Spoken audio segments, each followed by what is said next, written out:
C'était le 2 septembre dernier à Washington. Mahmoud Abbas, le président palestinien, et Benjamin Netanyahou reprenaient le chemin des négociations directes. Mais le Premier ministre israélien sait que ce chemin sera caillouteux. Les colons et les ultra-religieux de sa coalition gouvernementale sont en embuscade, bien décidés à empêcher toute reconduction du gel de la colonisation au-delà du 26 septembre. C'est le cas à Tekoa, une petite colonie de Cisjordanie. Ici, les habitants sont bien décidés à reprendre les chantiers à la première occasion.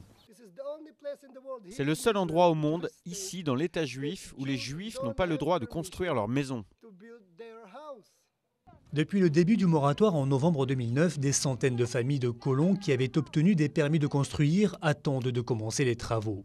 Le moratoire sur la colonisation met les colons en émoi et divise la société israélienne. Pire, selon un récent sondage, l'immense majorité des Israéliens ne croient pas que les discussions directes déboucheront sur un accord de paix.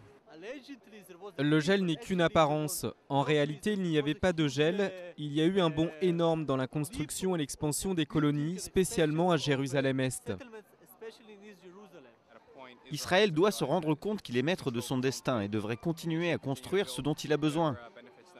Les 300 000 colons de Cisjordanie forment un groupe politiquement actif qui n'hésitera pas à lâcher Benjamin Netanyahou en cas de désaccord majeur. Sans le soutien des partisans de la colonisation, le gouvernement actuel ne peut tenir.